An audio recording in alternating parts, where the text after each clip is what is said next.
being here. So, hello, and thank you for joining us this evening. My name is Laura Patrick. I'm the chair of Islands Trust Council and the chair of Gambier Island Local Trust Committee. I'd like to welcome you to this electronic community information meeting for the Gambier Island Local Trust area about the draft Islands Trust Policy Statement. Joining me this evening, I know Trustee Bernardo is in the process of joining us, just having some technical challenges, so he will be joining us.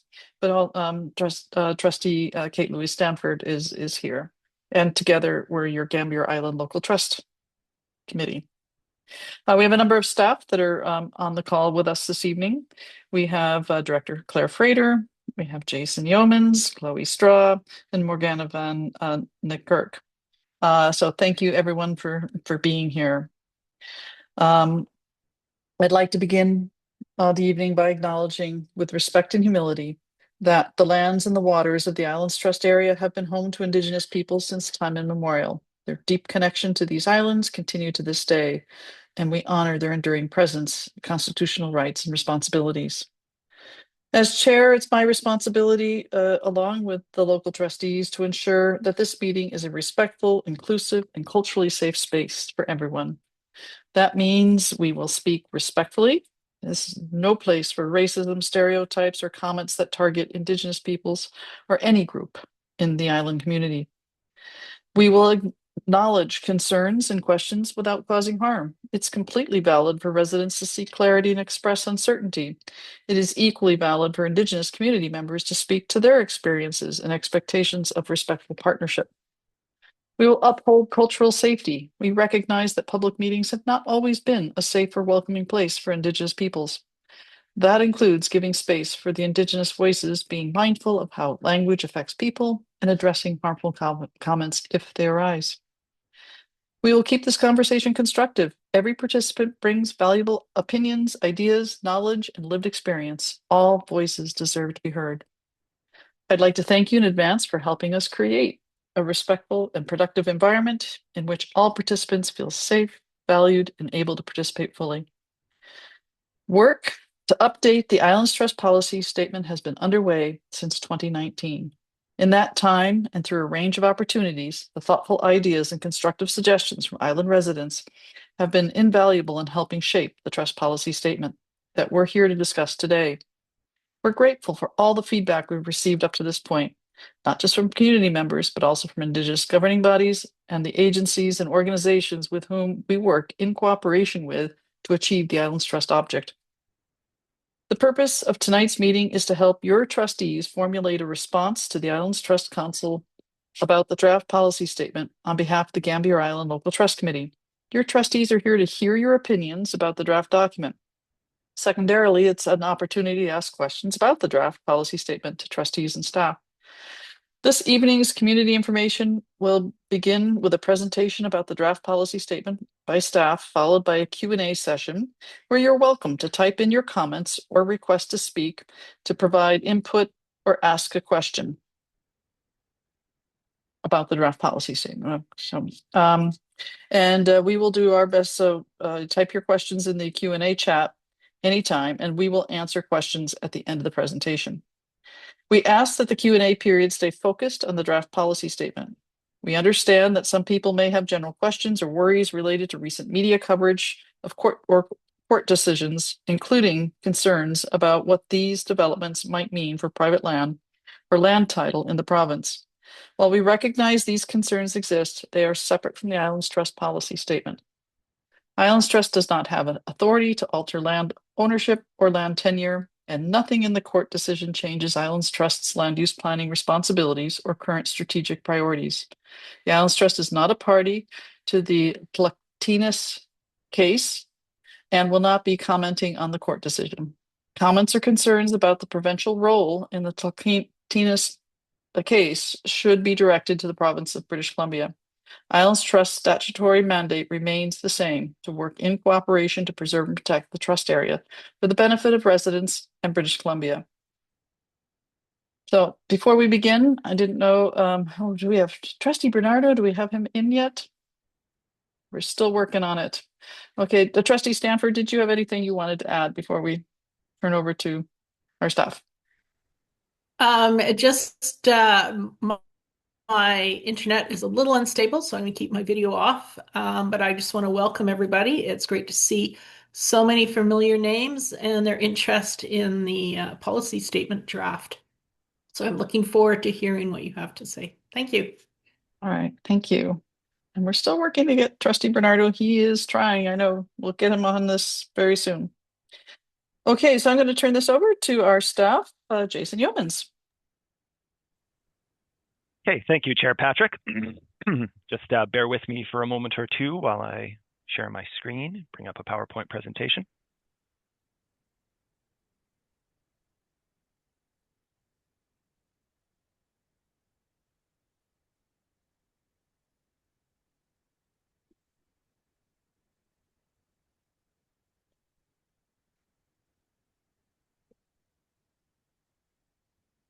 All right, thanks. Can somebody just verify that my screen is being viewed? Excellent. Yes.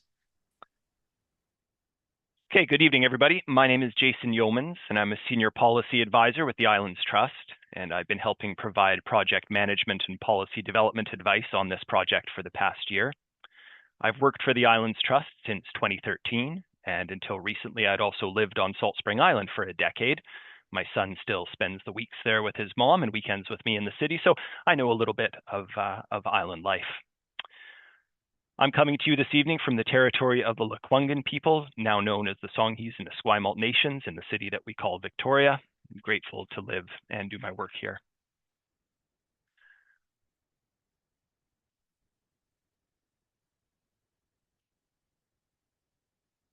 Before getting into the policy statement project itself, I just want to provide a quick introduction to the Islands Trust that generally needs to precede any discussion about our work. Islands Trust is a special purpose government responsible for the planning and land use management decisions in the Islands Trust area, which is comprised of 13 major islands and more than 450 smaller islands and their surrounding waters in the Strait of Georgia and Howe Sound. There's a map of the Islands Trust area and the local trust areas that comprise it on your screen right now. The Islands Trust does its best to preserve and protect these 450 islands in the Salish Sea. These islands are grouped into 13 local trust areas, each of which have their own local trust committee that makes land use decisions for that group of islands, using the land use planning authorities under Part 14 of the Local Government Act. There's also one island municipality, that's Bowen Island, which has a municipal council and all the powers of a regular municipality, and it has 2 members that sit at the trust council table. When all 26 elected Islands Trust trustees come together, they do so as the Islands Trust Council to take into account planning for the region as a whole. The Islands Trust is a unique form of government, neither a municipality nor a regional district. Ultimately, it's a special type of government for a special place. Islands Trust was created in 1974 by the government of British Columbia to protect these islands and their unique ecosystems and their lifestyles from the rampant overdevelopment that was starting to emerge in the form of small lot subdivisions on several of the islands at that time. The Islands Trust was established under the Islands Trust Act with a mandate or an object, as the legislation says, to preserve and protect the trust area and its unique amenities and environment for the benefit of the residents of the trust area and of British Columbia generally, in cooperation with municipalities, regional districts, improvement districts, First Nations, other persons, and organizations, and the government of British Columbia. Within the Islands Trust Act, you will find Section 15, which states that the Trust Council must, by bylaw, adopt a trust policy statement that applies to the trust area. The trust policy statement must be a general statement of the policies of the Trust Council to carry out the object of the trust and may establish different policies for different parts of the trust area. So the Islands Trust, under the Islands Trust Act, is obligated to create a policy statement. The first Islands Trust policy statement was adopted in 1975. Sorry, let me just flip pages here. And the current version of the Islands Trust policy statement has been in force since 1993.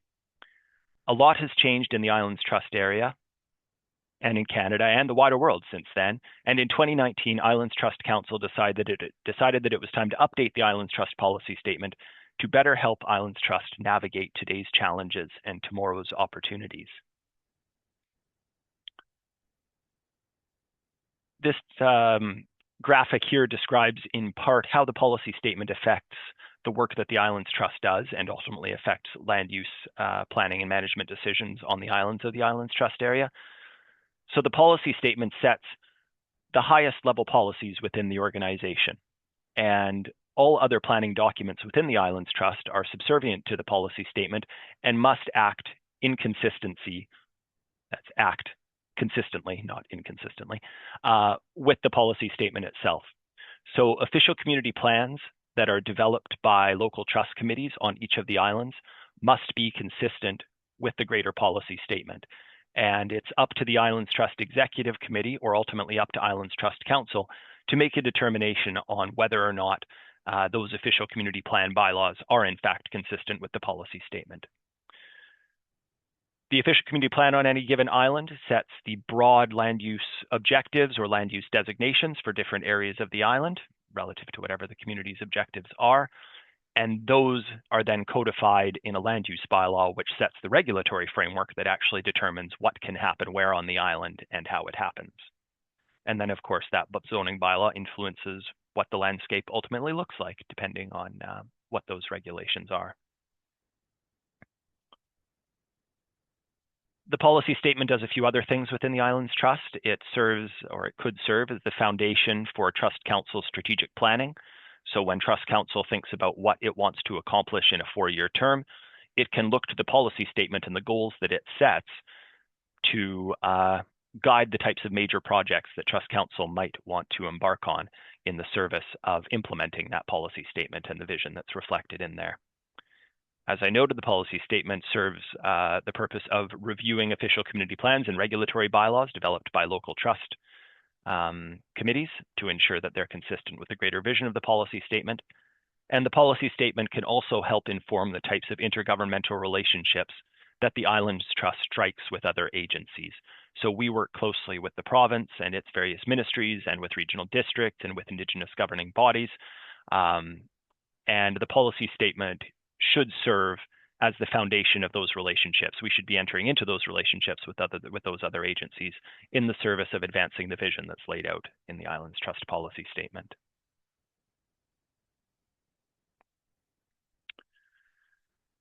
How will the policy statement impact you? Well, if you happen to be a landowner in the Gambier Island Local Trust area, in the short term, the policy statement will have no impact on you unless you apply or have sort of designs in mind to apply to amend the official community plan or the land use bylaw in your local trust area as it applies to your land. If for some reason you were going to undertake a rezoning of your property or that required an amendment to the official community plan or an amendment to the land use bylaw, once this new policy statement is adopted, if indeed it is adopted, your proposal would then need to be consistent with the policy statement. And that would be an evaluation that Islands Trust Executive Committee would make at the time they receive that bylaw. In the medium term, as local trust committees over the next few years work to bring their official community plans and land use bylaws into consistency with the new policy statement, this could result in more ways to use your land, less ways to use your land, or different ways to use your land, depending on what your local trust committee decides is the best way forward at the local level to implement the vision that's laid out in the policy statement.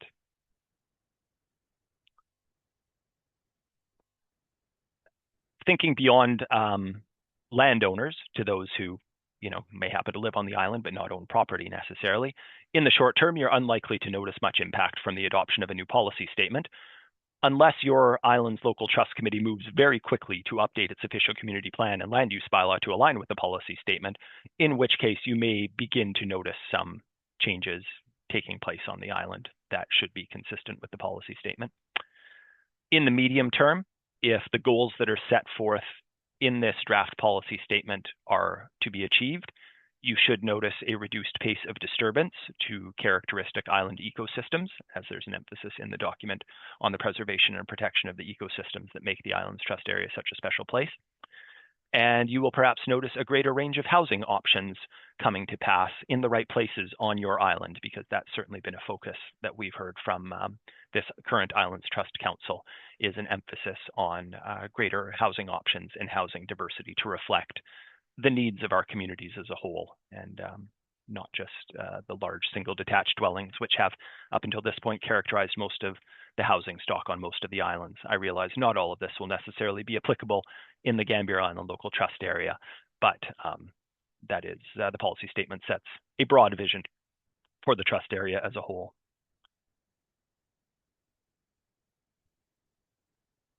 When Trust Council set forth in 2019 to begin updating the policy statement, they did it with three primary lenses in mind. One is reconciliation with Indigenous people that have treaty and territorial interests in the island's trust area. This reflects a reconciliation declaration that Trust Council made in 2019, indicating that it was a policy priority for them. The policy statement is also being updated to touch on issues related to adaptation and mitigation to climate change, as it is going to affect the island's trust area over the coming decades. And indeed, Islands Trust Council made a climate change and emergency declaration in 2019 as well. And the policy statement is also being updated to address the workforce shortage and housing equity crisis that the Islands Trust Council declared several years ago. So the policy statement is being updated with an eye towards housing issues on the island.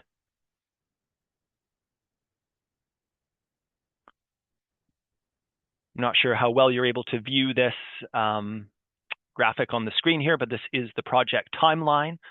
As noted, the project to amend and update the policy statement began in 2019. We are now in the sort of, I guess, fall of 2025. Islands Trust Council gave first reading to this draft policy statement bylaw in July of this year. Following that kicked off a 6-month window of engagement, during which time we're having meetings like this one to go out into the islands and have conversations with community members there.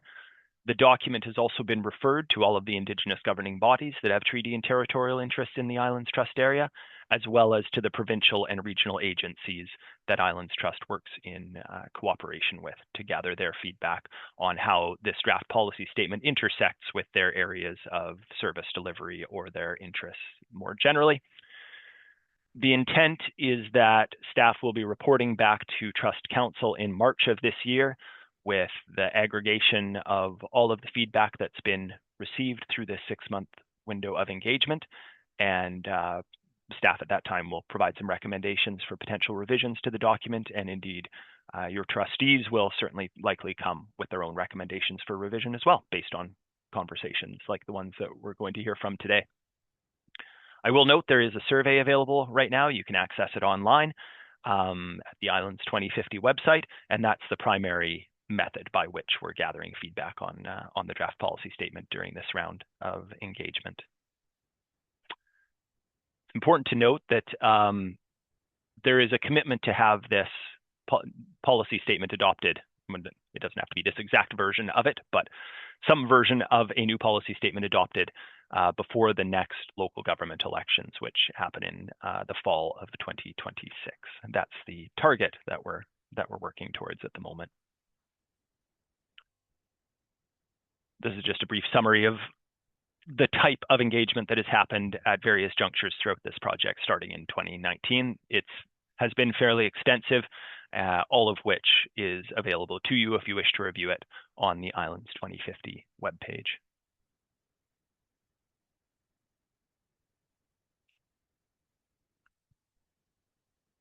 Okay, so what's in the draft policy statement? There are guiding principles. These are high-level principles about how Islands Trust Council should make decisions as they relate to land use planning and management within the Islands Trust area. There are directive policies, which are things that Islands Trust Council expects local trust committees and island municipalities must do as they look towards amending their official community plan and land use bylaws. And then there are advisory policies, which are things that local trust committees and island municipalities should do. These are things that Trust Council has signaled are important to them, but may not be in the primary or sole jurisdiction of a local trust committee. But if there's an opportunity to advance some of the items that are touched on within these advisory policies, then Trust Council would appreciate if local trust committees took the opportunity to move those forward.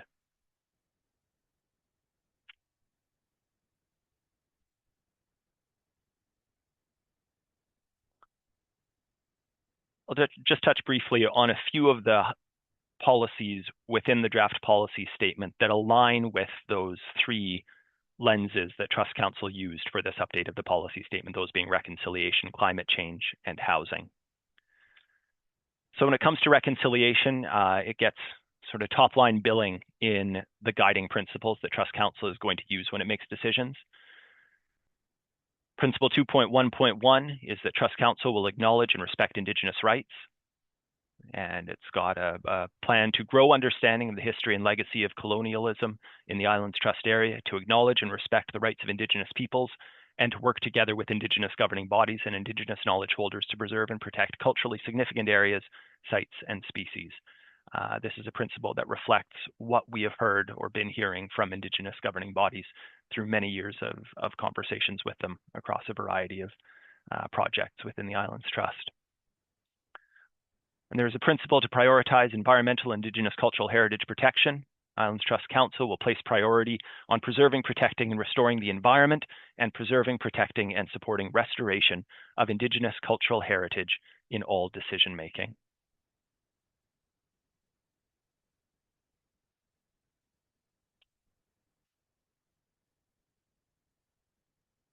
This commitment to reconciliation is going to be engaged through this particular directive policy first and foremost, which is that local trust committees and island municipalities shall, in all official community plan, bylaws, and other bylaws that require executive committee or trust council review or approval, engage with Indigenous governing bodies and provide a record of the engagement at the time of bylaw submission.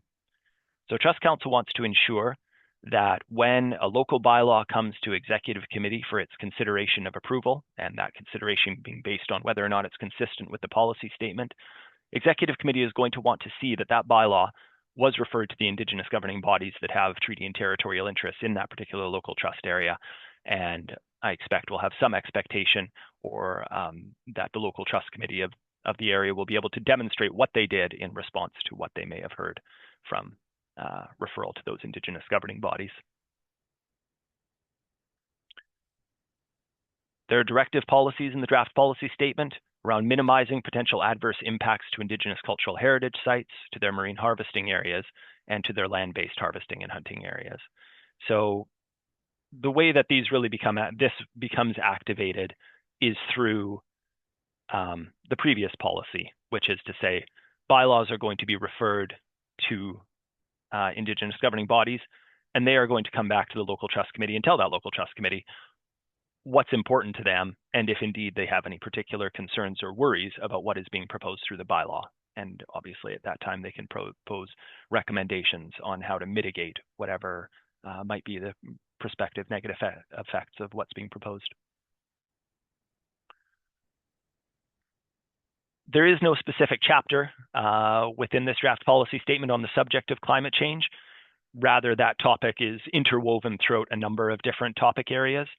There are many policies within the document about the continued protection of ecosystems, which I think contribute to mitigating climate change's impact through the carbon sequestration value of the forests that characterize much of the tree cover on the island. There are also policies within the document about reducing risks to human communities from the adverse impacts of climate change, such as Policy 3.4.6 about hazardous areas, which says that local trust committees will identify areas at elevated risk of natural and climate change-related hazards and restrict development within these areas, including but not limited to areas subject to flooding, sea level rise, erosion, slope instability, and wildfire. So a recognition that the islands may be changing as a result of climate change, and that if there are potential risks to human habitation there, that local trust committees should be making land use planning decisions that will minimize those risks. Finally, on the subject of housing, certainly staff have heard from our trustees, and our trustees obviously have been hearing from their communities throughout this political term and before, that there is a lack of housing diversity on the island, that it is difficult for working people to make a go of it on many of the islands when the cost of housing is so out of reach.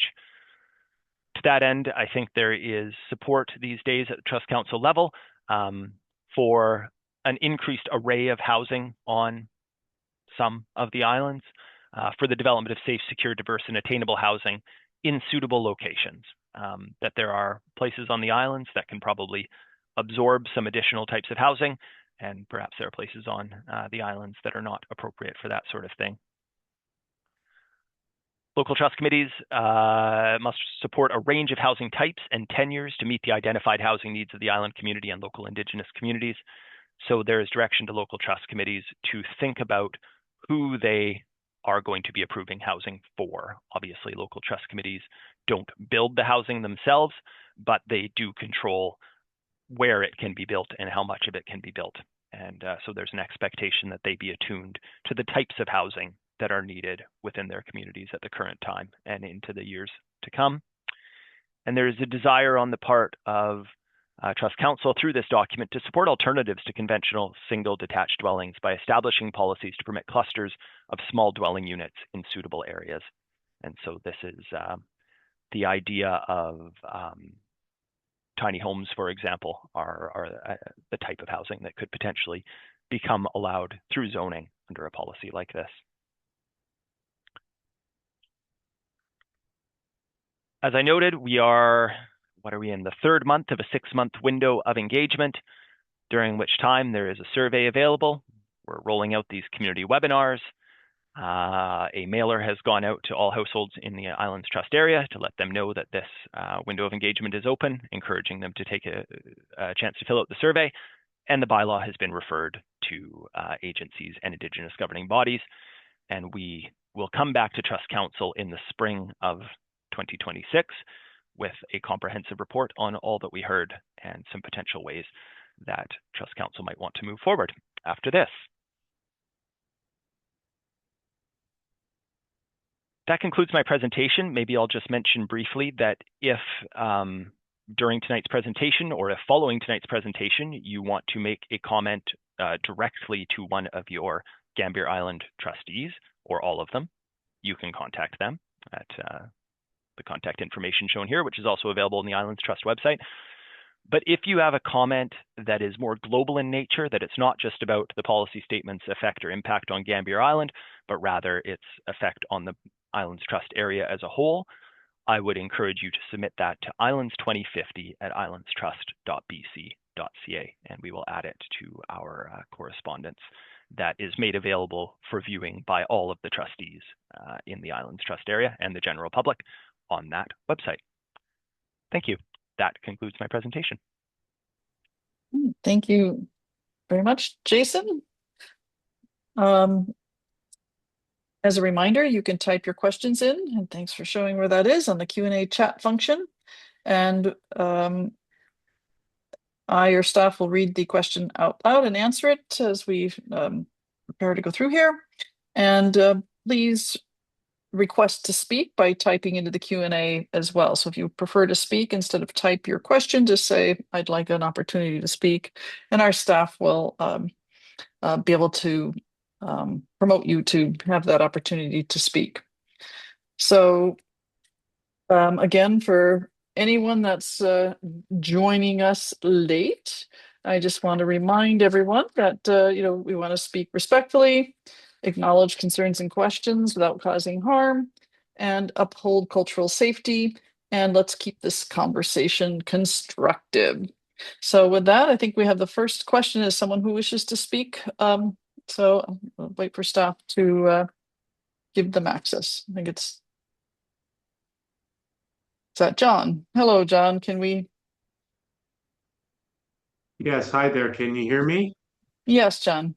Oh, hi, great. I don't know how I can turn on my camera. Um, but in any case, thank you. So, my name is John Rice. I'm president of the Halkett Bay Homeowners Association. Um, par- Participating on behalf of are the homeowners and families and members of our community. I've had some correspondence with a couple folks um, regarding the work put in by the Islands Trust with regard to these guiding principles.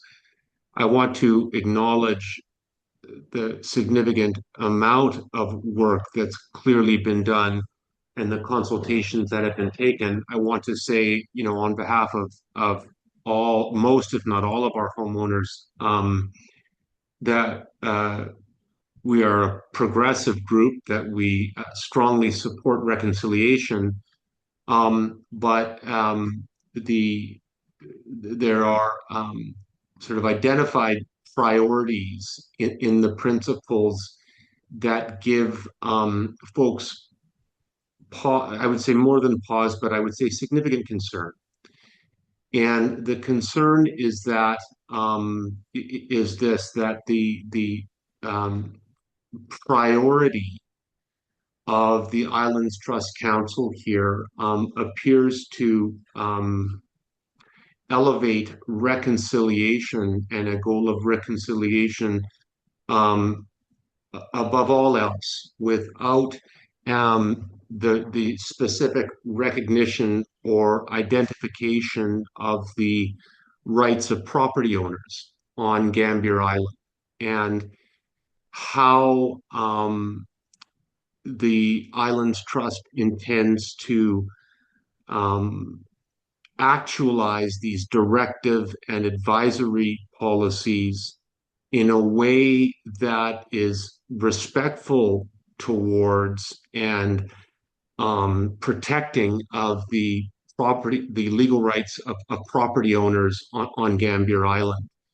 Um, when I see like advisory policy reconciliation 3.1.3 land back, I it's concerning the language here, and I appreciate that no one is purporting to pass legislation, nor is the Island Trust purporting to, um, I don't think, try and change title or property rights.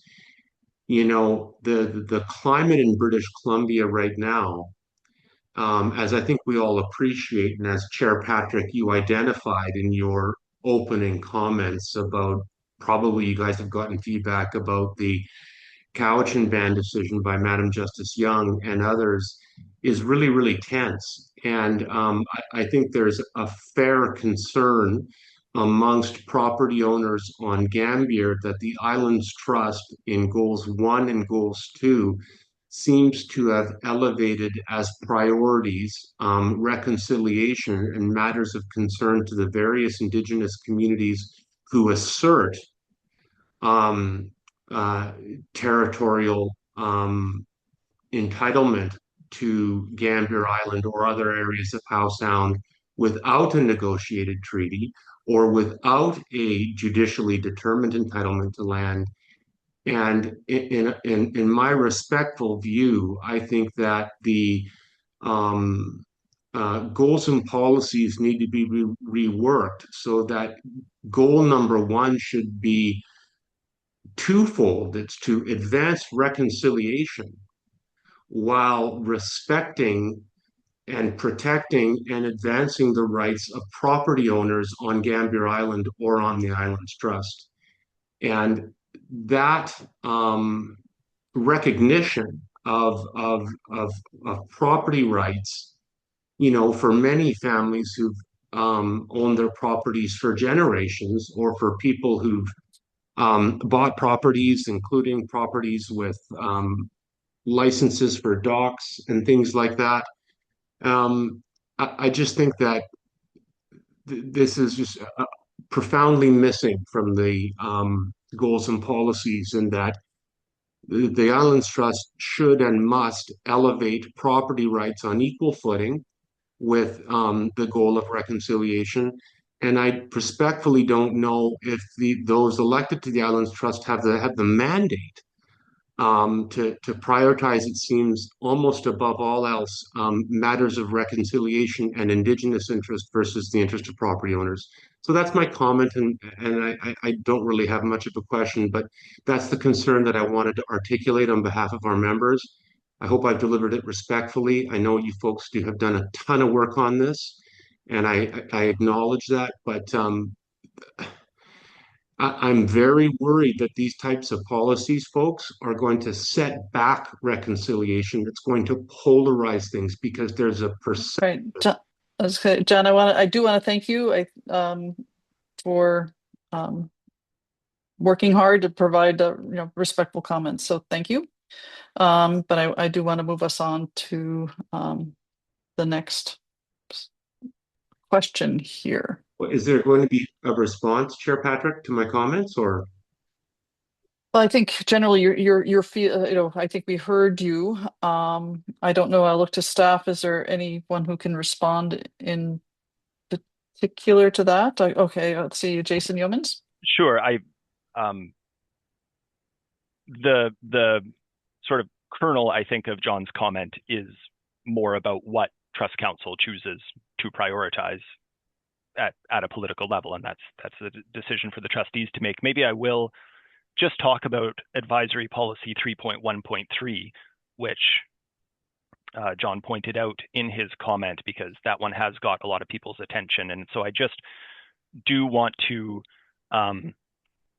talk briefly about how that policy could potentially be operationalized, because I know it has caused some concern or caused some fear out there that what this is talking about is somehow the taking away of people's land, or the transfer, the non-voluntary transfer of land from landowners on the islands to Indigenous governing bodies. And that's not an authority or a power that the Islands Trust has.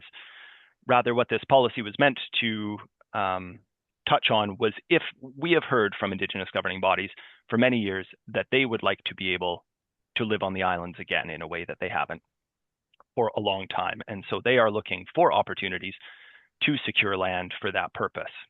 And through the work that we do, there are very, very few opportunities in which we can help facilitate that, but they do arise from time to time.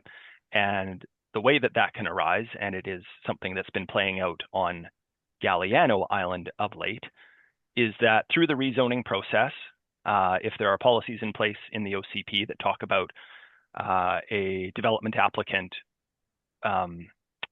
it being desirous that they make a community amenity contribution if they're going to receive some increased development potential, the thought being that they need to provide some community amenity to offset whatever negative impacts that may result from that development, if it's perceived that that's the case. And one potential community amenity that could be proposed through that is the return of land to an Indigenous governing body. And I know that's something that they're piloting on Galiano Island right now through a rezoning process there.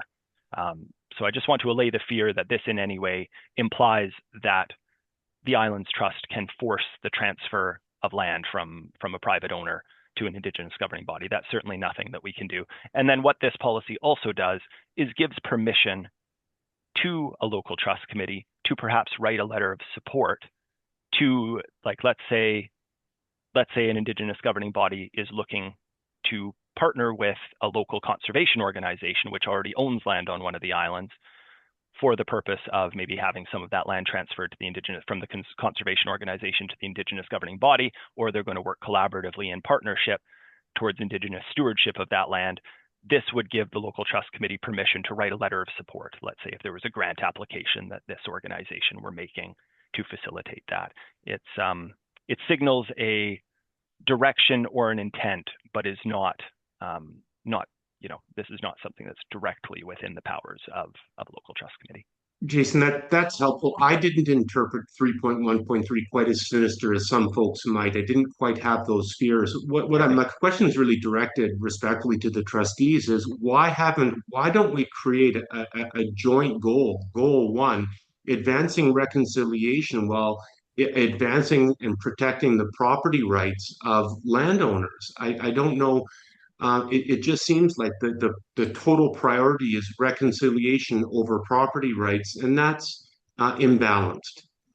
Yep, we hear in that tonight's purpose, John, is I know I'm writing notes. I see Trustee Bernardo writing notes, and I see Trustee Stanford's hand raised. So I'm going to give her a moment to speak. Go ahead, Trustee Stanford. Thank you.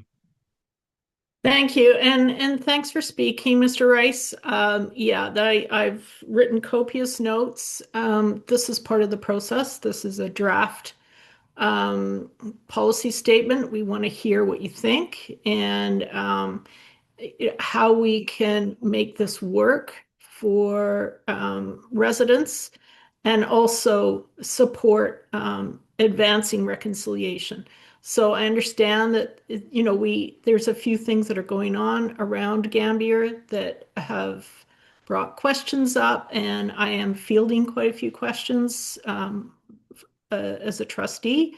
And also, I know residents have been asking questions about the Squamish land use agreement.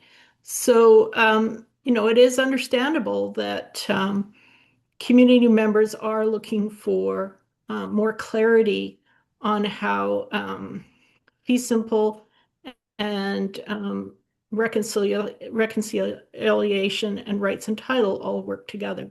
So this is definitely something we can talk about at Trust Council. So thanks for the comments. And thank you. I see Trustee Bernardo. Uh, Thank you. I think, bear with me, I've got a noisy phone here. And I'll try to turn it off. Um, the the issue I think, John, that you're addressing here really is relates to the Cowichan decision that came down. I mean, we might as well put that on the table. I think it's important to point out that that decision came down after this policy statement was drafted. I think I think you've identified a legitimate concern in the sense that that decision, at least for now, which it is going to be under appeal, uh, casts a different light on the whole question of how reconciliation proceeds in this province. I don't pretend to have any idea what that actually means in the long run or how that's going to work out in the long run. But I understand where your concern comes from. It's understandable. It's perfectly rational. Um, I think you've raised a question, and it is a political question that we on the local trust committee here in Gambier, but also at the Trust Council in general, simply have to work through. Uh, I'll be honest with you, I don't think anybody at our end has an answer on how to negotiate our way or navigate our way through this issue. But speaking personally, my own perspective is the nature of that decision is so dramatic and its potential for dramatic change is so great that it's not something we can ignore after we've done this public consultation process. We do have to engage that question of how that decision, its potentials intersect with what we're already saying in the draft trust policy statement. It may require us to change some of the language. What you're suggesting, which is let's have at least an acknowledgement that property rights are a thing in the trust policy statement. Personally, I don't have any objection to that, but such things are actually, when you start getting into the technicalities of things, it starts getting complicated. So I can't give you any assurances today, but I can acknowledge that you've raised an important question that we have to engage at the Trust Council level. So thank you for bringing forward that point.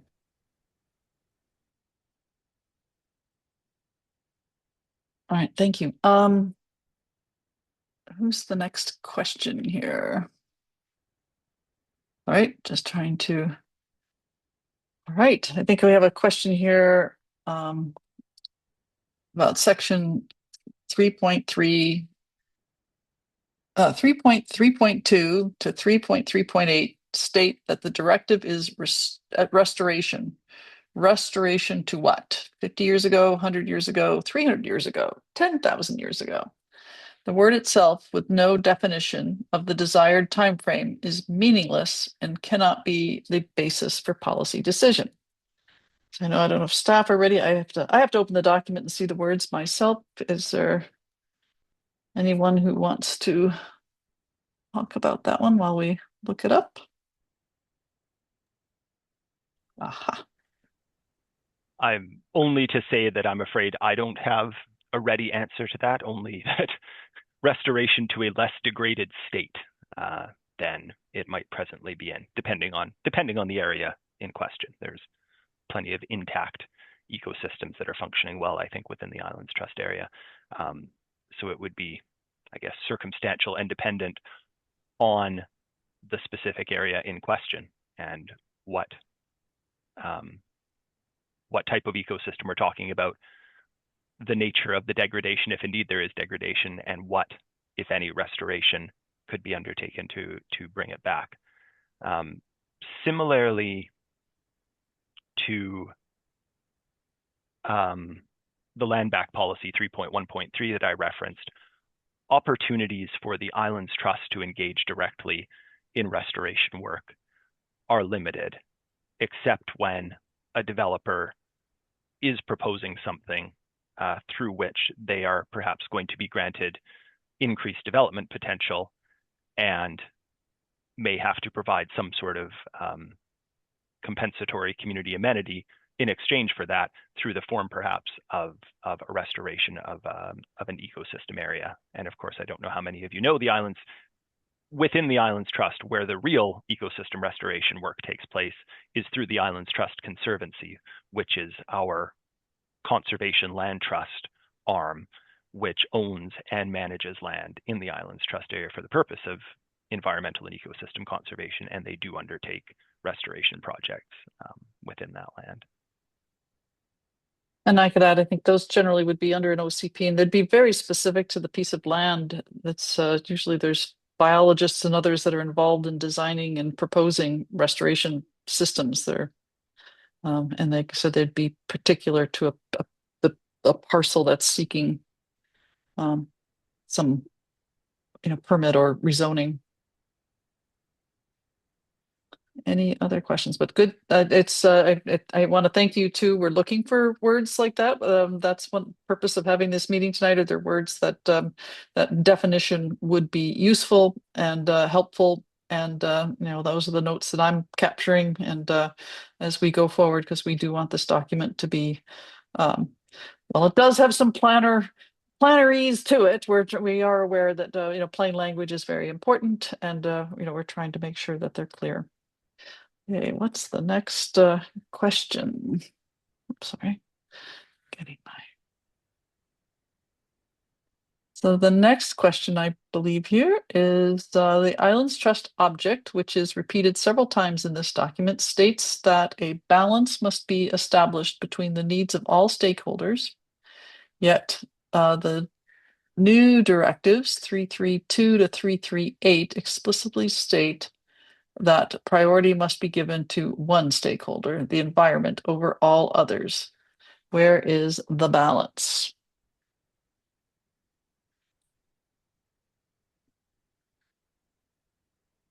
Sorry, again, I'm trying to open up those.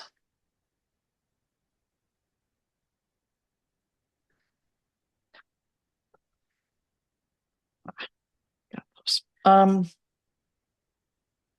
Sorry, split screens would be useful.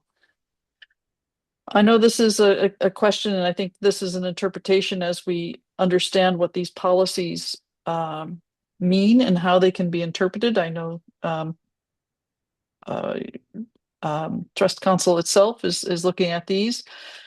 And in some ways you can, that this particular is identifying certain types of ecosystems that should be prioritized over others is another way of looking at this section. So as trustees grapple with that, I think the balance concern is important. We want to make sure it is balanced. These are islands that are also communities of people. But I know as I look at these policies, I didn't read that the first time for me personally, because I looked at it as this ecosystem should be prioritized. There's many, of the various ecosystems that are listed there, and that it's looking for how you and the local or your local trust area considered, how did it identify and protect these particular ecosystems that are listed here. I don't know if anyone else wants to weigh in on that question.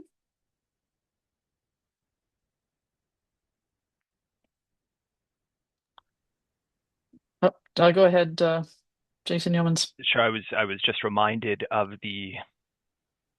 and I can't remember the term for it now, but the statement that Trust Council developed, which is primarily on this subject of balance, and I'm afraid I don't have it at my fingertips, but if it would be prescient now to bring it up because it addressed that very question, Trust Council's ability to balance. Yeah. I'm not sure if if Trustee Bernard or Trustee Stanford remembers those documents in that conversation, but Yeah, no, I know Trust Council, it's balance is very important and feels that the object is very clear in the wording that's there. It does talk about 4 people. I'm not seeing anyone else adding in. I'm gonna go, sorry, I'm trying to follow. So the next question I believe here is, I wonder if the term crown land in section 3.4.33, if that's the right reference, is appropriate terminology with respect to reconciliation when much of the land within the Islands Trust is unceded traditional territory of First Nations. Perhaps the term crown could be removed from this section. I can't answer that other than to yellow highlight that. Does anyone else wish to?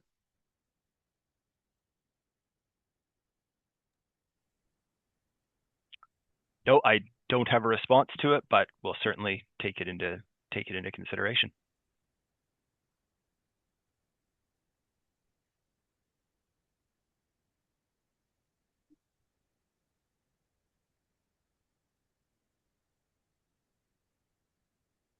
I know there's a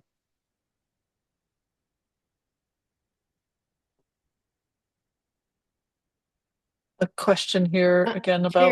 Tara Go ahead. Patrick. Oh, sorry. Thank Yeah, I you. just want to add that with reference to Crown land, there are some specific instances when it's a preferred term still, but we do need to go back and make sure that that is appropriate in all cases. It has a legal designation that, as far as I understand, some nations support the ability to use that legal definition, but it may not. I mean, that's a changing scenario, so it may not be appropriate. So we'll definitely keep refining that because it does come up quite often.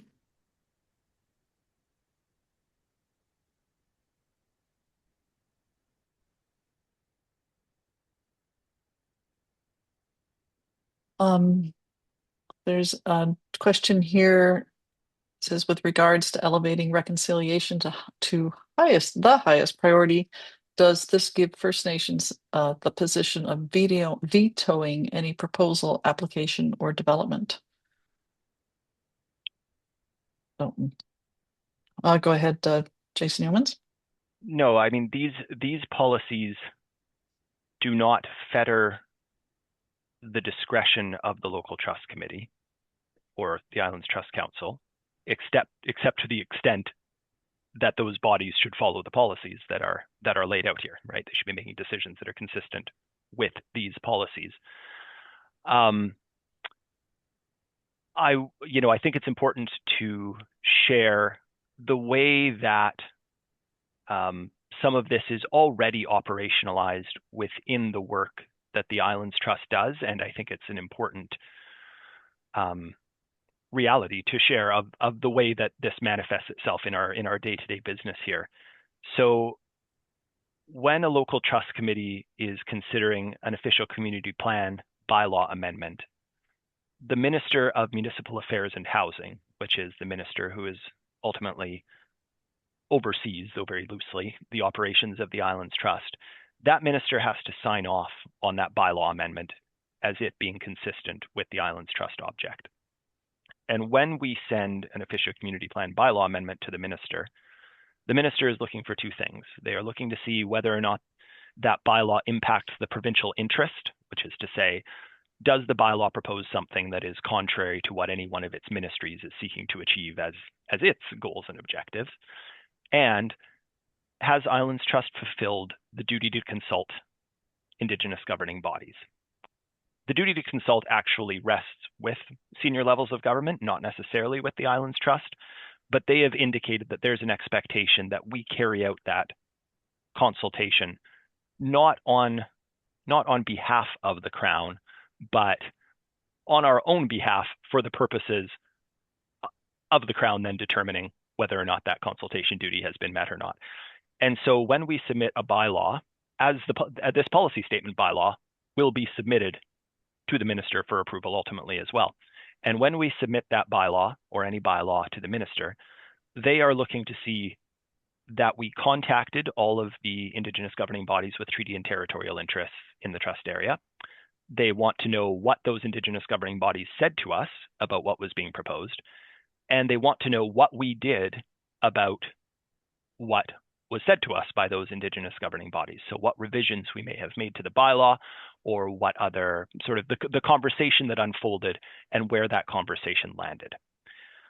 Ultimately, I don't think the minister expects Islands Trust necessarily to do everything that Indigenous governing bodies suggest through this referral process, but the minister certainly expects of Islands Trust that we do a pretty darn good job of addressing the concerns that are raised. And so I would certainly not call it a veto. That's not the way the system is structured, but it's already been made very clear to the Islands Trust that there's an expectation that we do our best within the authorities that we have to address the interests that Indigenous governing bodies have in the Islands Trust area.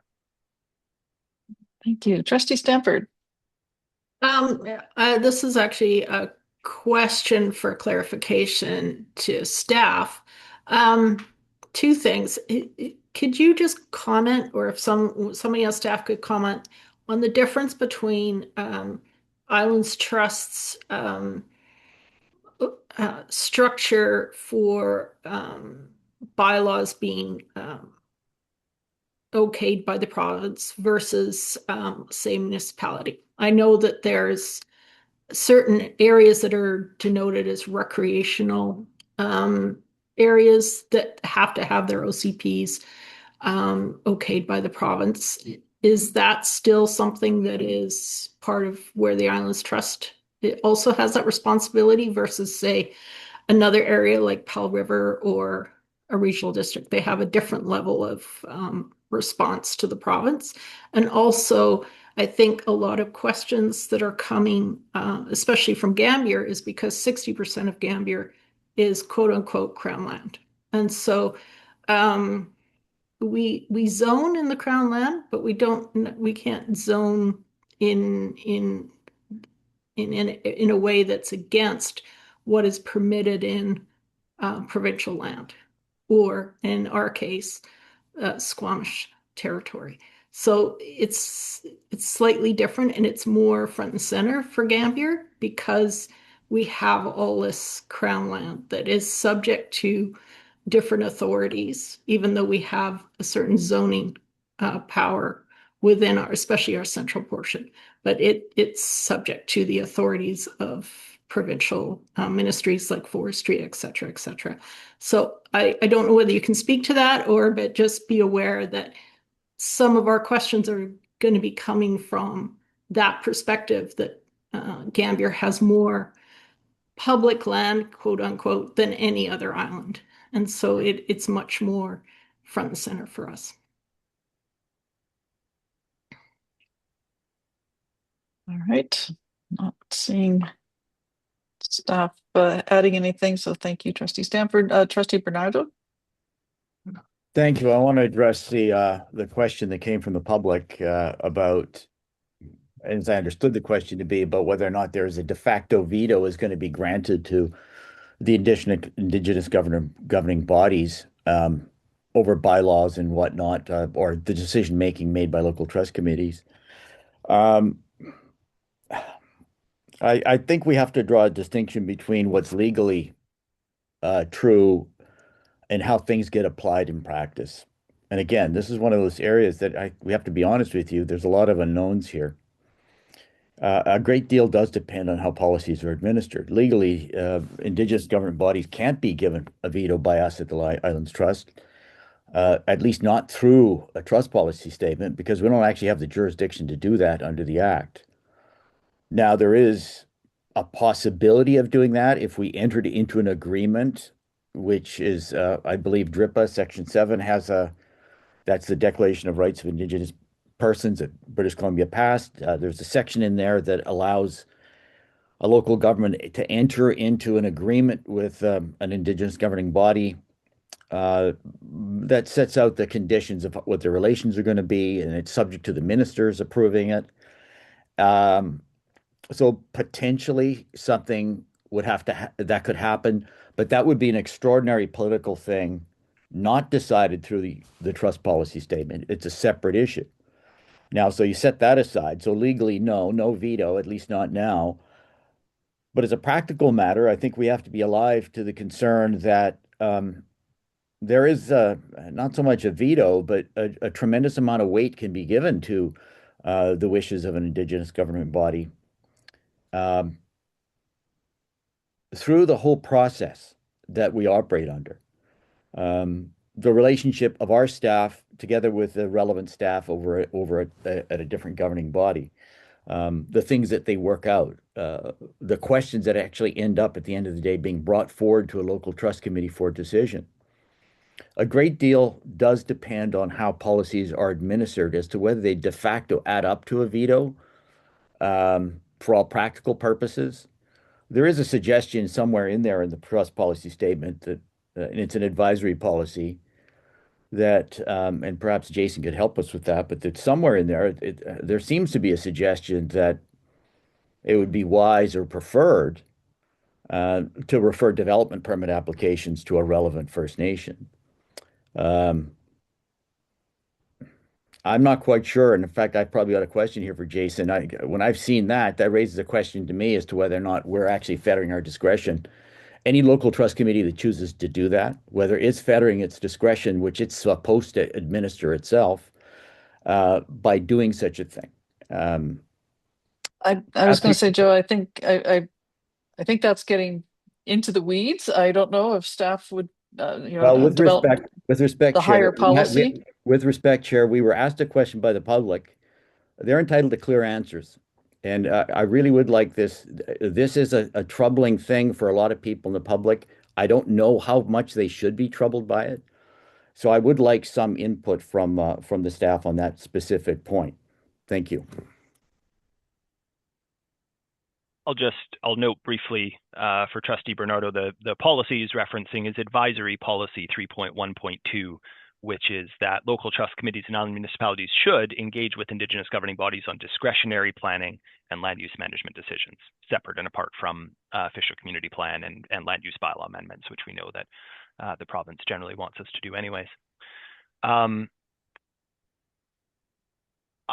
am remiss to provide sort of opinion or commentary on the issue of referring development permits to Indigenous governing bodies. I think that's like a live issue elsewhere in the trust, but perhaps worthy of a conversation in a different venue. In practical terms, though, I mean, you've worked very closely with the development of the trust policy statement, and I'm not trying to put you on the spot here, and I'm not trying to cross-examine you here, but for the benefit of the public, so you just understand what these things mean, that specific section, that's indeed the one that I was referring to. What is the staff's understanding of how that would look like in practice? And we'll put aside the development permit thing. Just let's deal with the things that are specifically identified there. What would that, do you anticipate, how would you see that working in practice? Let's take as an example then a discretionary planning and land use management decision being a variance permit. Okay, so you've got a community member who wants to build a deck on their waterfront property, and that deck is going to extend into the setback that's been established for the natural boundary of the shoreline. So they need to get a variance permit in order to vary that setback. A local trust committee could, or I think it would be most helpful if they had supportive policies in their OCP on which they could lean, could refer such a variance permit to an Indigenous governing body, particularly as it relates to an area that we know from all of our communications over the years that shorelines are of significant importance to Indigenous governing bodies. It could refer that variance permit to those bodies.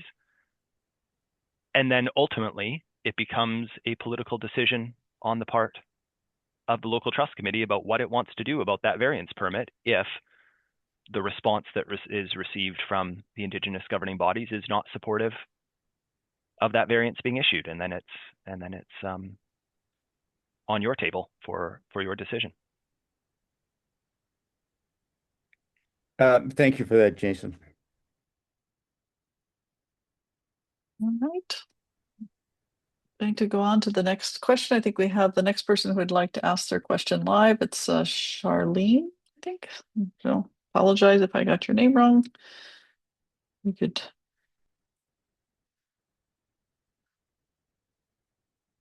Hi, Charlene. You can take yourself off mute. You should be able to speak. Hello. Hello. Yes, I'm just trying to do that. Thank you very much.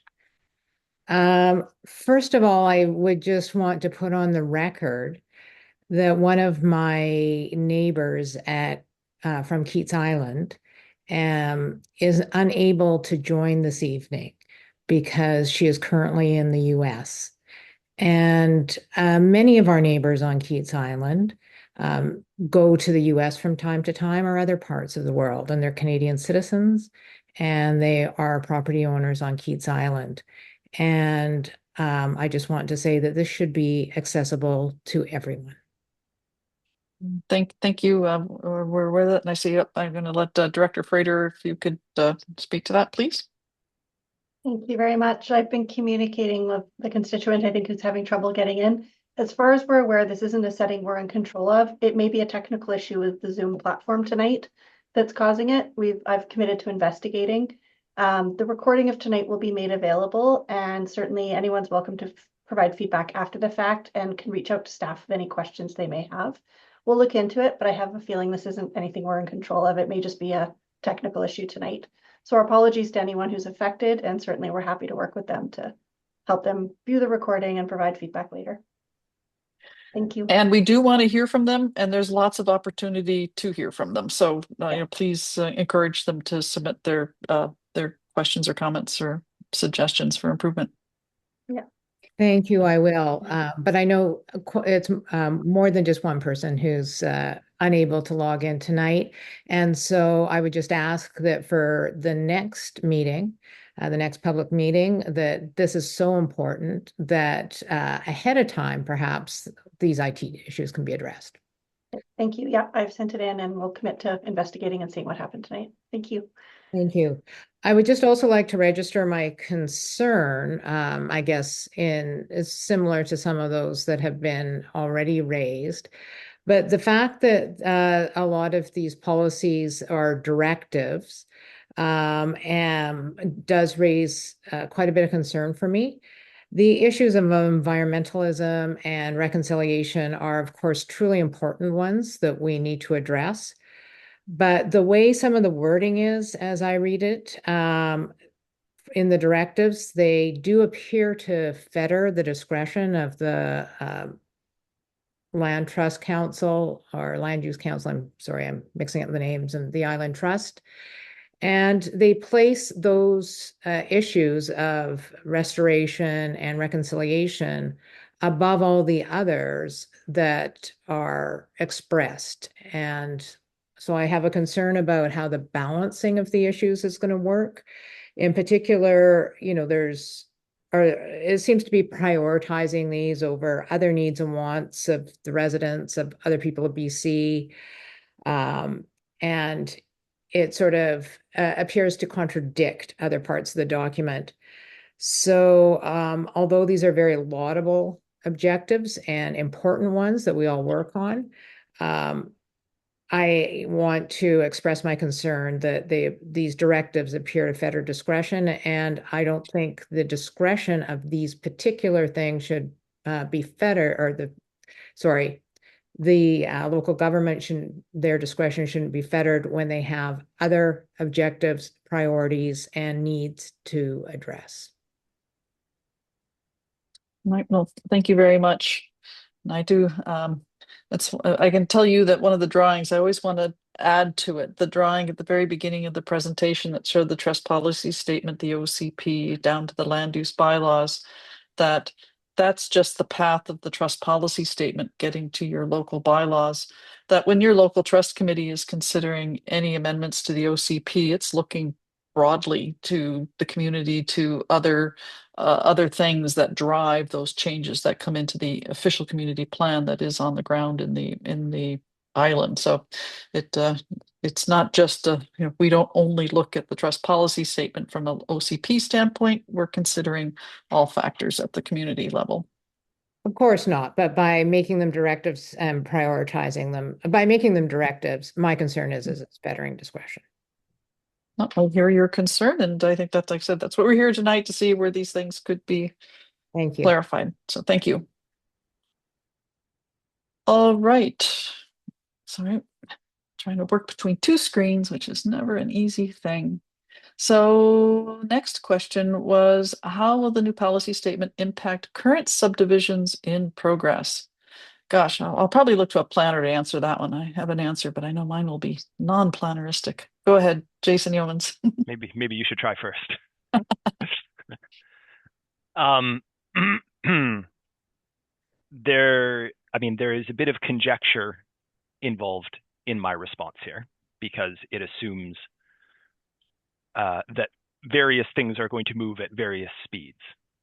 So if you, for example, happen to have a subdivision application already in process through the Ministry of Transportation system, and which we'll need to comply with Islands Trust land use bylaw regulations related to subdivision, I don't imagine that the adoption of a new policy statement is likely to impact that, given the speed at which your subdivision application is going to move relative to the adoption of the policy statement and the implementation of that policy statement in a specific local trust area. So a subdivision typically does not involve amending bylaws. Usually those, if you had to amend bylaws, you would have done that already, and then you are amending them for the purpose of the subdivision. Therefore, your subdivision doesn't need to go to executive committee for an evaluation of whether or not it's consistent with the policy statement. Your subdivision application is assessed against whatever the existing land use regulations are on the island where the subdivision is taking place. Now, if you have a particularly ambitious local trust committee, for example, that decides once the policy statement is adopted, the next day they are going to start looking at changing land use designations under the OCP and changing zoning regulations on the island to start moving density to more appropriate places so that the land use bylaw and the OCP better align with the goals in the policy statement, then I suppose that there is a potential risk that those changes could impact your subdivision applications. But again, first of all, that's very unlikely to happen given the speed at which things move in local government land. And two, I don't know,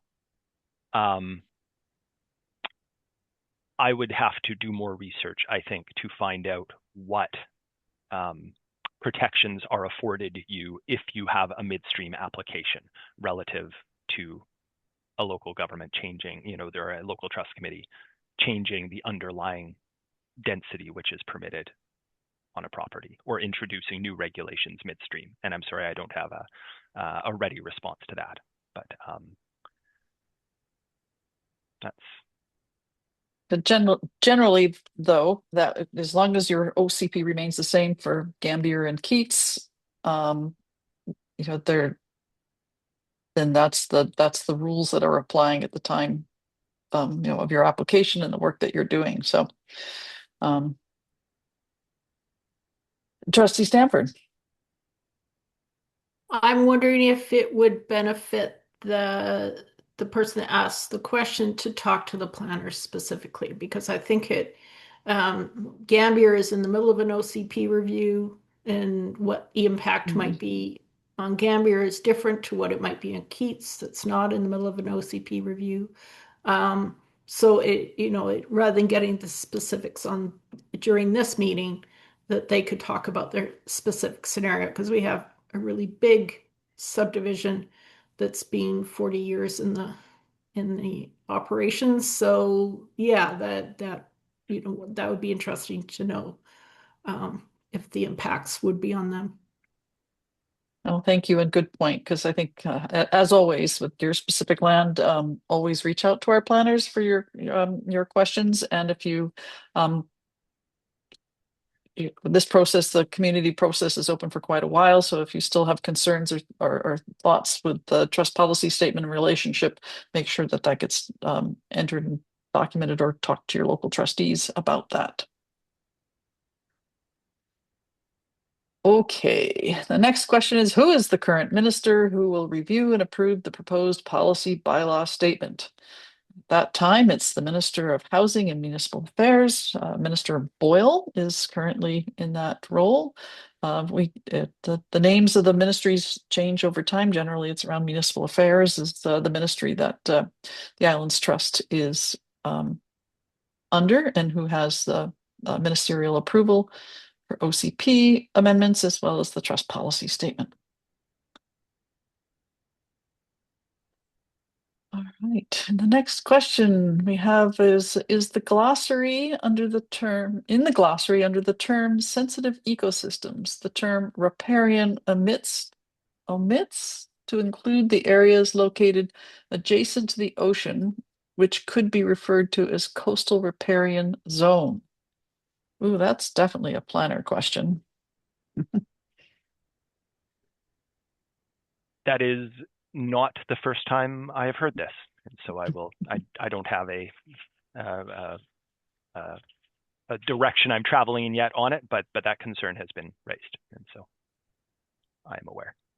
As it's currently framed here, this use of the term riparian is specifically about freshwater ecosystems, so we would just have to consider whether or not shorelines are sufficiently addressed elsewhere in the document, or whether we should make a note of that here. Well, I think we've run into it's the riparian. I know that we use is in particular right in response to the province's own regulations requiring us to have riparian area protections, and it's those definitions under the province that we are generally applying to. I see Trustee Bernardo, your hand raised. Yeah, just a couple of clarification. Yeah, riparian actually means dealing with freshwater. If you're dealing with shorelines, you're talking about marine regulation or shoreline regulation, of which, in fact, recently Kate's passed some development permit changes to our land use bylaw that has created a development permit area to deal with the shoreline. But I was just the main reason I put my hand up, Chair, was to point out that there appears to be a couple of questions that have been missed in the list. There was one further up that talks about a question about what does restoration actually mean, and another one about I don't want to repeat it, but you can look at it yourself. It's got to do about striking a balance between environmental protection and the needs of other stakeholders. You might want to look at those. Thank you. Thank you. I thought I got the restoration one. Look to staff if we were. Yeah, we did touch briefly on it, though without resolution. No, yeah, we just. Apologies, I missed that. It's all right. It's easy to do. All right, so I guess I'm not seeing, am I not seeing any other comments at this time? Or there's one more being entered in, I think, just as we speak.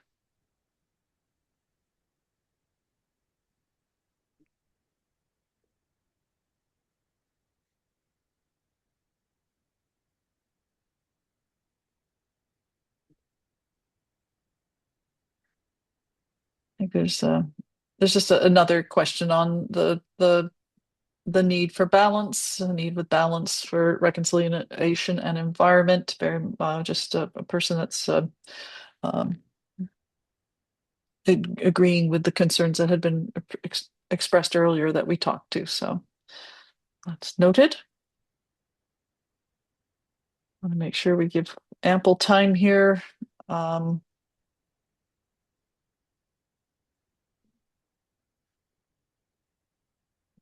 for people to have an opportunity. And again, I know your local trustees want to have conversations with you about this. The deadline that we're working to is a February referral response from our local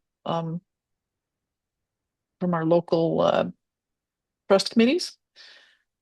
And this is really about the opportunity as the document was generated. And another thing I'd wanted to say about the document is I know a lot of these policies may appear like they're heavy lifting. There's something above and beyond where we are. But the current trust policy statement, which we do have one, there's the existing trust policy statement that we operate under, hasn't been updated since I think 1993. And so many of, we are generally, a lot of these policies that are in here are already part of the way we do our business. They just haven't been caught up and put into policy. And that's we're aware that waiting 30 years to update a policy statement is not necessarily good practice. And we hope that going forward, that these trust policy statements need to be looked at and updated far more frequently so that they don't look like big leaps in change in policy, that it's far more incremental.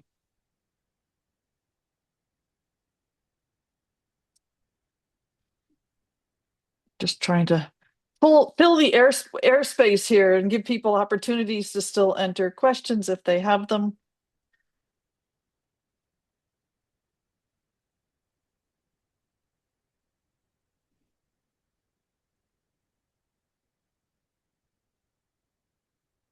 Trustee Bernardo.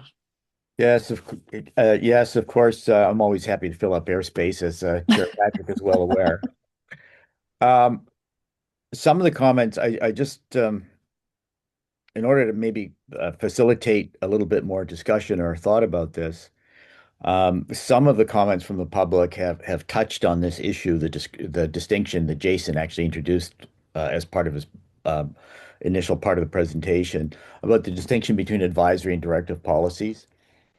Um, that's a really big question at the level of principle. And I'm not taking a side of one way or the other about it, but to help you people think about what the trust policy statement, how it works, I do think it is a big issue at the level of principle about the difference between advisory and directive policies. Directive policies, as Jason's pointed out, are binding on local trust committees, including us here in the Gambier trust area. Well, what does that mean in practice? In practice, that means, yeah, it's limiting, not taking away, but it's limiting the discretion of the local trust committee uh, uh, in how it can address this or that issue that has been identified as something that requires this directive policy to be applied to. So it is limiting a local trust committee's discretion, which is another way of saying it's limiting its flexibility on how to deal with that type of issue. That's not necessarily a bad or good thing. Whether it's desirable or not to limit the local trust committee's discretion depends on what your perspective is as a stakeholder on the nature of the policy. To be really simplistic about it, if you're like really gung ho about the environment and you really want to see maximal environmental protection, directive policies on those lines make sense to you and you would be supportive of them. If, on the other hand, you have a different view of it, directive policies that go in that direction, well, you might not be happy about it.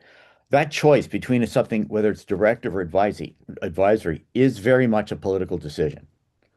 And one aspect of that is we need to hear from the public about whether or not you as individuals think it makes sense with respect to specific policies, whether you want them to be directive or not, and whether you think that serves the purposes of us here in Gambier, because we need that information for when uh, Kate Louise and I go to Trust Council and we have those discussions about what kind of trust policy statement we want to have. We need that input from the public as to whether or not you like the directive policies or not. Now, everybody's going to have their own views about it, and whether a consensus emerges out of that from what we hear from the public, I don't know. But it really is important, I think, for stakeholders to, for themselves, assess that question about whether or not a policy ought to be advisory or directive. Thank you.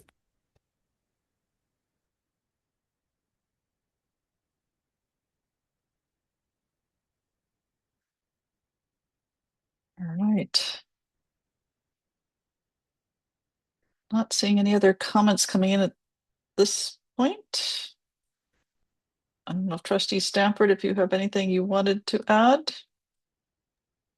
And not particularly, but I do think that try and be specific with what kind of language you're looking at. Be careful when you're saying we don't like this language. Make sure you're in a certain section. Like there are sections out specific to um, um, species at risk or sensitive ecosystems. So, is it appropriate to have directive or advisory um, policies within that context rather than say, oh, we don't want anything of that nature?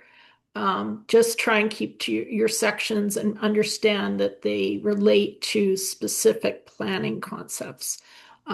So more specificity really helps us then nail the language, which is where we're all coming down to on this.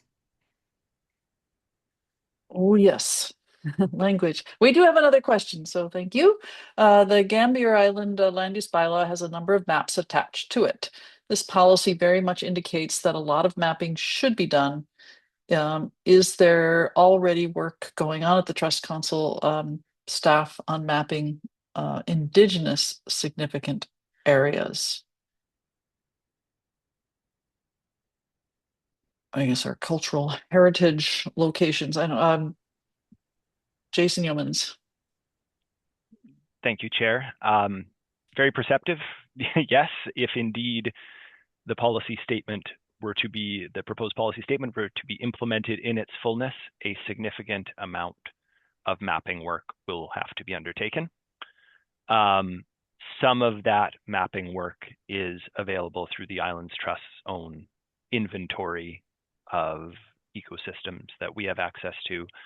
The province maintains a database of recorded archaeological sites and sites of prospective archaeological sites, though they may not yet be recorded. However, there may be types of ecosystems that are cited within the document, or indeed areas of cultural heritage that escape the province's database that indeed more mapping work would be required for. And so when I report back to Trust Council, hopefully in March, it's going to be with a few different potential approaches to implementation and how and when and at what cost the type of mapping that may be required to fully implement everything that's laid out here in the policy statement would be. It'll be at a sort of a fairly high level. And then, particularly with Indigenous cultural heritage sites, that is information generally that Indigenous governing bodies do not necessarily want widely shared because they have a long history of seeing their cultural heritage plundered and desecrated. However, through our engagement with those Indigenous governing bodies, that will help us inform the types of policies or regulations that may flow from this new policy statement. So you'd be very unlikely to see a map that explicitly shows Indigenous cultural heritage sites on a given island, but there may be broad, general types of maps that are indicative of where those sites may be. Thank you. Trustee Stanford. And if residents' interest is in cultural sites in general, there's some really good maps through the Alkatsum House on Biosphere Initiative. And then also the David Suzuki Foundation has some story maps that layer various cultural areas of interest. So, if your interest is more general in that sense, their maps are amazing. So you can go very deep with them. Thank you. And as landowners, you have access to the provincial maps. So on your particular parcel, if you go to the province's own website for heritage protection, you as a landowner have access to the information that they have on your property. And I think in general for all the other mapping, I think in the beginning, Jason had mentioned how the trust policy statement could be used. And one of those is setting priority projects for trust council. So as it looks at all of the mapping needs that it would be there, you can imagine there would be a project to sort of prioritize the order in which those maps need to be done so that they could be planned and factored into trust council's work programs.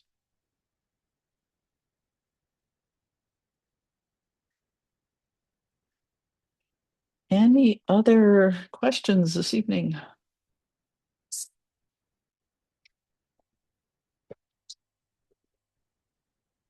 Oops, 8 o'clock was our targeted end date. So time. I'm sorry, I had to go back and look at the time. So I think we are getting close to the end of the evening here.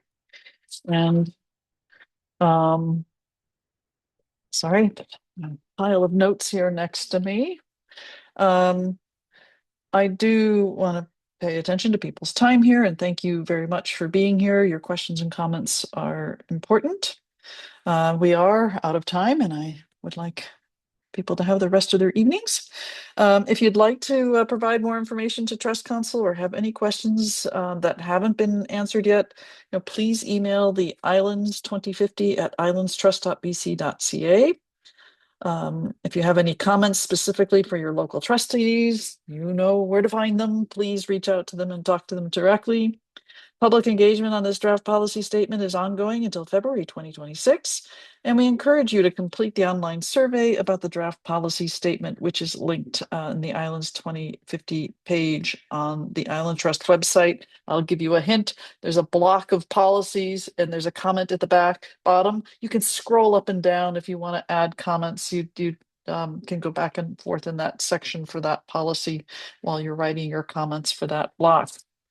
And with that, if there's any final state comments from my fellow trustees, I'd like to bid you a good night and thank you so much for participating today. And thanks to the staff for being out here tonight. Good to see everyone. Thank you. Thanks for coming.